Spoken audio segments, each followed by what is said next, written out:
മലപ്പുറത്ത് കനത്ത മഴ തുടരുന്നു. ജില്ലയിൽ പുഴകളിൽ ജലനിരപ്പ് ഉയരുകയും ചിലയിടങ്ങളിൽ മണ്ണിടിച്ചിലും റിപ്പോർട്ട് ചെയ്തിട്ടുണ്ട്.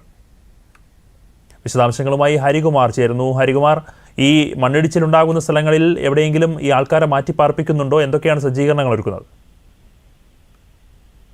അനന്തു, ഇന്ന് മലപ്പുറം ജില്ലയുടെ പല ഭാഗങ്ങളിലായിട്ട് ഈ മണ്ണിടിച്ചിൽ ഉണ്ടായിരുന്നു. കോടൂർ പഞ്ചായത്തിലെ പല ഭാഗങ്ങളിലായി മണ്ണിടിഞ്ഞു. വീടിന് സമീപത്തേക്ക് മണ്ണിടിഞ്ഞ് വീടിന്റെ ഒരു ഭാഗം തകർന്നു. റോഡിലേക്ക് മണ്ണിടിഞ്ഞ് ഗതാഗതം തടസ്സപ്പെട്ടു. കരിപ്പൂർ എയർപോർട്ടിന്റെ ചുറ്റുമതിലിന് സമീപത്തുള്ള മല ഇടിഞ്ഞ് താന്ന് വിള്ളൽ രൂപപ്പെട്ടിട്ടുണ്ട്. എന്തായാലും അനിഷ്ട സംഭവങ്ങളൊന്നും ജില്ലയിൽ ഇതുവരെ റിപ്പോർട്ട് ചെയ്യപ്പെട്ടിട്ടില്ല. ഈ വെള്ളക്കെട്ടിൽ വീണ ഒരു തോട്ടിൽ വീണ് 4 വയസ്സുകാരനായ കുട്ടി മരിച്ചിരുന്നു.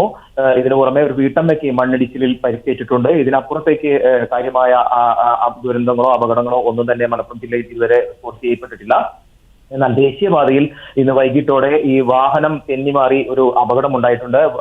വട്ടപ്പാറ വയഡക്ട് പാലത്തിന് മുന്നിൽ ശക്തമായ മഴയിൽ ഒരു കാറ് തെന്നി നീങ്ങി ഡിവൈഡറിൽ ഇടിച്ചു നിന്നു. എന്നാൽ യാത്രക്കാർക്ക് നിസ്സാരമായ പരിക്കേറ്റിട്ടേ ഉള്ളൂ. ഇതൊഴിച്ചാൽ മറ്റു അനിഷ്ട സംഭവങ്ങളൊന്നും തന്നെ ജില്ലയിൽ റിപ്പോർട്ട് ചെയ്യപ്പെട്ടിട്ടില്ല. എന്നാൽ ഇന്നലെ രാത്രി മുതൽ ഇപ്പോഴും മഴ ശക്തമായി തന്നെ തുടരുകയാണ്. ചോലാർ മലയിൽ 260 മില്ലിമീറ്റർ മഴ വരെ രേഖപ്പെടുത്തിയിട്ടുണ്ട്. ഇതുപോലെ വെറ്റിലപ്പാറയിലും ശക്തമായ മഴയാണ്. 244.8 മില്ലിമീറ്റർ മഴയാണ് വെറ്റിലപ്പാറയിൽ രേഖപ്പെടുത്തിയിട്ടുള്ളത്. നാളെ രാവിലെ വരെ ജില്ലയിൽ ശക്തമായ മഴയുണ്ടാകുമെന്നാണ് കാലാവസ്ഥാ നിരീക്ഷണ കേന്ദ്രത്തിന്റെ മുന്നറിയിപ്പ്. ഇതുകൊണ്ട് തന്നെ ജില്ലാ ഭരണകൂടം പല ഭാഗങ്ങളിലും, പ്രത്യേകിച്ച് പുഴയോര പ്രദേശങ്ങളിലുള്ളവർക്ക് കനത്ത ജാഗ്രതാ നിർദ്ദേശം നൽകിയിട്ടുണ്ട്.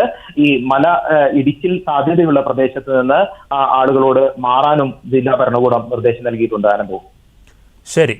മലപ്പുറത്ത് കനത്ത മഴ തുടരുന്നുണ്ട്. ചിലയിടങ്ങളിൽ പുഴകളിൽ ജലനിരപ്പ് ഉയരുന്നുണ്ട്, മണ്ണിടിച്ചിലുമുണ്ട്. എന്നിരുന്നാലും വലിയ അനിഷ്ട സംഭവങ്ങൾ റിപ്പോർട്ട് ചെയ്തിട്ടില്ല എന്നാണ് വ്യക്തമാകുന്നത്. ഹരികുമാറായിരുന്നു വിശദാംശങ്ങൾ നൽകിയത്.